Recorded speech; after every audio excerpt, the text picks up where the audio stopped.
Álvaro Delgado, y alguien que le entiende muy bien al PAN, ¿no? Álvaro Delgado, pero lo he convocado al tema Chihuahua, porque le ha dado seguimiento ampliamente y entrevistó a Javier Corral, quien sigue todavía firme contra, sí, estoy viendo que está tuiteando con todo Javier Corral, se pedían igual, por cierto, sobre la trama Chihuahua. Álvaro, si depositan, se calma, dice Javier Corral.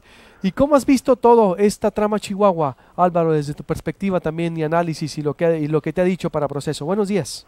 Hola, ¿cómo estás? Muy buenos días.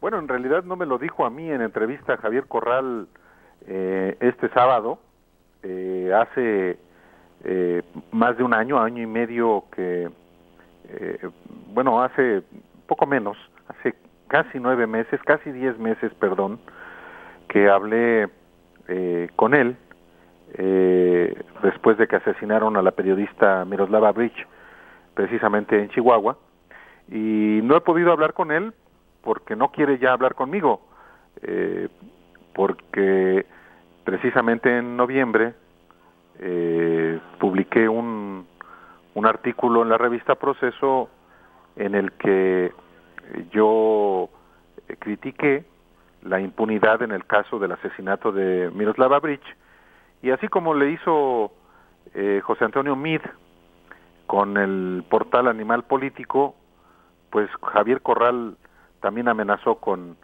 demandarme, y lo que ocurrió el sábado en el Consejo Nacional del PAN,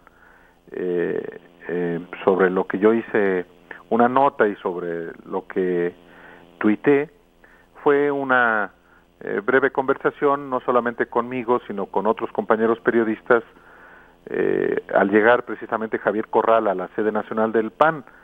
Y en efecto, para entrar en materia, en efecto hay una situación muy grave en el caso de Chihuahua, porque efectivamente Javier Corral, pues cumpliendo con su responsabilidad, él como gobernador, como deben cumplirla pues todos los nuevos gobernadores, es revisar las cuentas de sus antecesores, y si hay irregularidades, naturalmente ir por los responsables de esas irregularidades.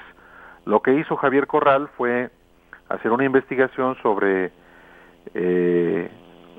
presuntas desvíos de recursos, 255 millones de pesos por lo menos, dice él, que fueron desviados de fondos públicos a las campañas del PRI en Chihuahua, en Tamaulipas y en Veracruz, y ha procedido contra los presuntos responsables. Uno de ellos, el ex secretario general adjunto del CEN del PRI, en la administración de Manuel Fabio Beltrones, Alejandro Gutiérrez.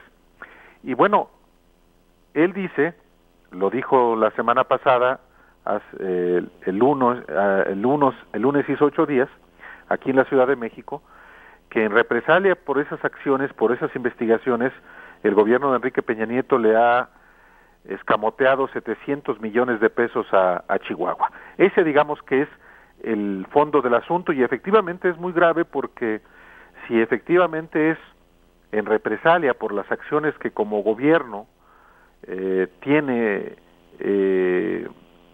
está tomando el gobierno de Enrique Peña Nieto, entonces es grave no solamente porque se trata del estado de Chihuahua, sino porque hay un propósito político detrás de esto.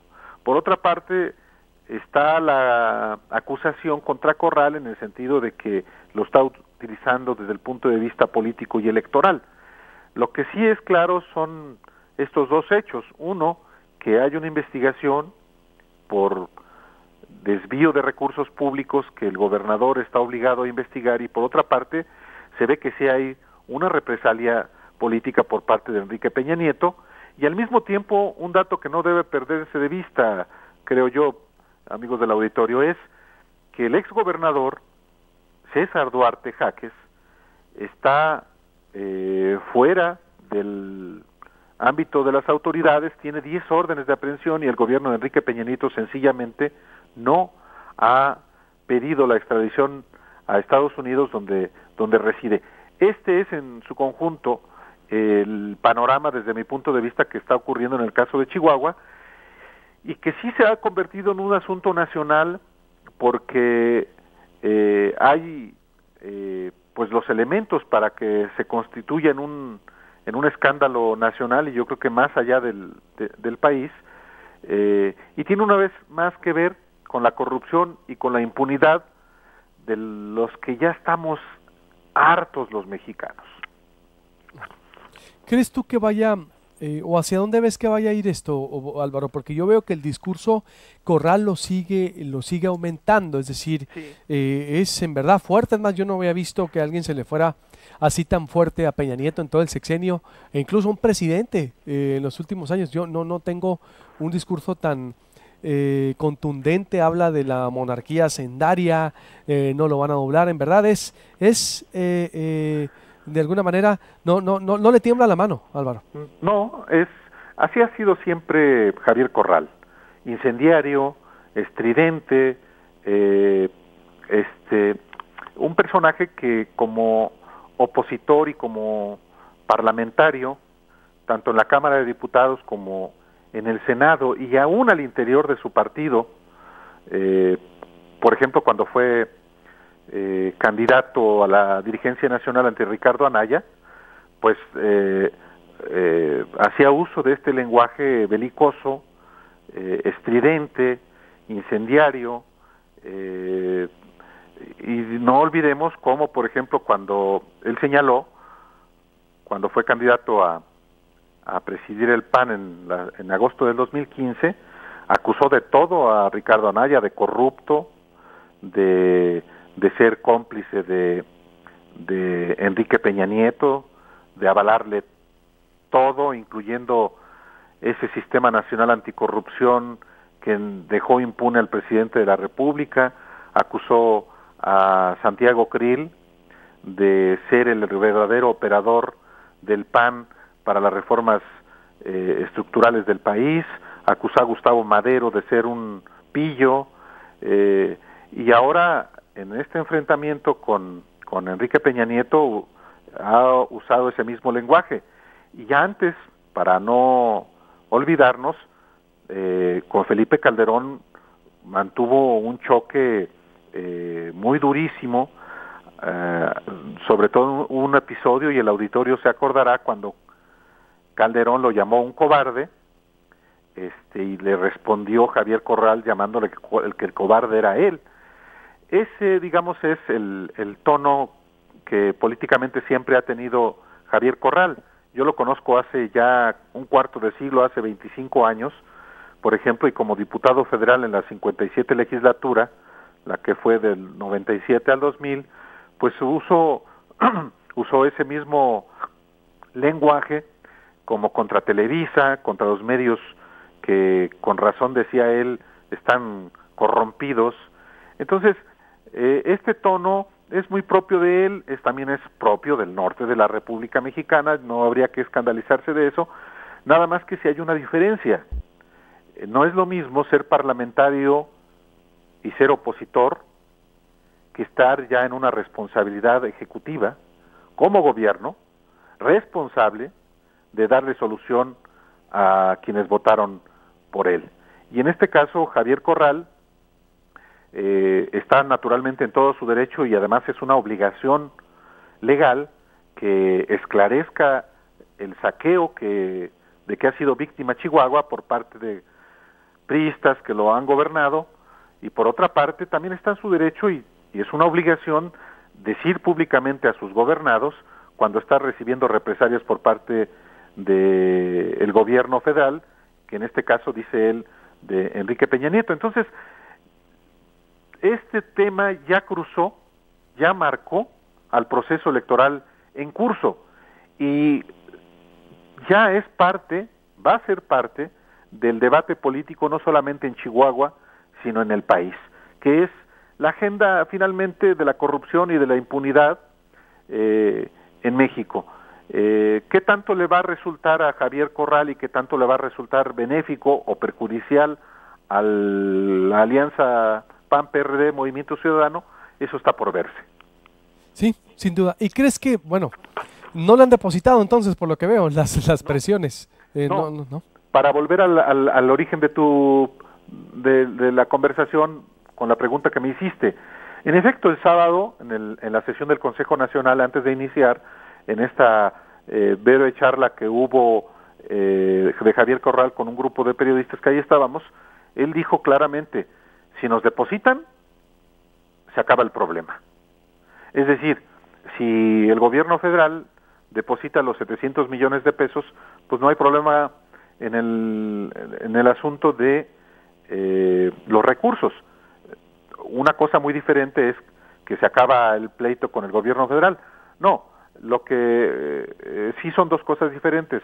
Por una parte, los recursos que el gobierno federal le está escamoteando a Chihuahua, y por otra parte, el problema de César Duarte y todo el saqueo que presuntamente cometieron priistas a las arcas de Chihuahua. Pero la respuesta del gobierno de Peña fue, bueno, si ya Corral dijo que va a promover una controversia constitucional, pues no le podemos dar los recursos mientras esa controversia constitucional esté en curso. Creo que al final de cuentas se trata de un forcejeo político también con propósitos electorales, porque el gobierno de Peña dice, pues mientras no se resuelva la controversia constitucional nos damos dinero, y perfectamente pueden hacerlo, y ya la controversia, el propio gobierno de Chihuahua puede desistirse, pero sale la Secretaría de Hacienda, en particular la subsecretaria Vanessa Rubio, diciendo que es una extorsión, y esto lo único que ha hecho es escalar más la virulencia verbal, que en los hechos tiene que ver, insisto, con una cuestión sí político, sí jurídica, pero también político electoral, que insisto va a marcar todo el proceso hasta las elecciones de julio. ¿Crees que lleguen? Bueno, no, ya se vio, ¿no? Manlio se amparó, Álvaro. ¿Cómo ves esta trama? Su operador en la cárcel, es decir, el operador que estaba con Manlio, el PRI defendiéndolo. ¿Cómo ves toda esta trama? Mira, Manlio Fabio Beltrones promovió 3 amparos. Uno, para evitar que lo detenga. 2, para tener acceso al expediente del caso. Y 3, para evitar que lo llamen a comparecer. Claramente es un blindaje. Claro, él tiene derecho a hacerlo, pero sabe que si está encarcelado su operador financiero, cuando él era presidente del PRI, Alejandro Gutiérrez, él sabe que eventualmente lo pueden a él capturar también. Pues porque era el responsable del partido y porque hay declaraciones que lo involucran directamente. Se está amparando precisamente para evitar ser detenido. Pero no es el único, hay más implicados. No, de acuerdo con las investigaciones del gobierno de Chihuahua, no pudo haber habido ese desvío de más de 200 millones de pesos al PRI si no hubiera sido con el aval del que era entonces secretario de Hacienda, que se llama Luis Videgaray y es hoy canciller de la República, pero no solamente, todo el mundo sabemos que es prácticamente el vicepresidente de la República. Y también Mid, que fue el sucesor de Videgaray. Entonces, es una jugada muy atrevida por parte de Javier Corral, que desde el punto de vista político va a tener muchos réditos. Quién sabe si al final se sostenga el caso, pero por lo pronto no solamente ya puso contra las cuerdas al PRI y al gobierno, por una parte, por el caso de los recursos desviados de Chihuahua al PRI de este mismo estado, de Tamaulipas y de Veracruz, sino que también, hasta donde yo sé, hasta donde yo sé, también involucra a otros estados de la República. Entonces, pues sí hay elementos jurídicos para que se proceda como se ha procedido, pero también claramente hay un propósito político electoral que, insisto, ya marcó este proceso hacia la elección de julio. ¿Crees que no pase? ¿Es difícil que pase algo? Por último te pregunto, Álvaro.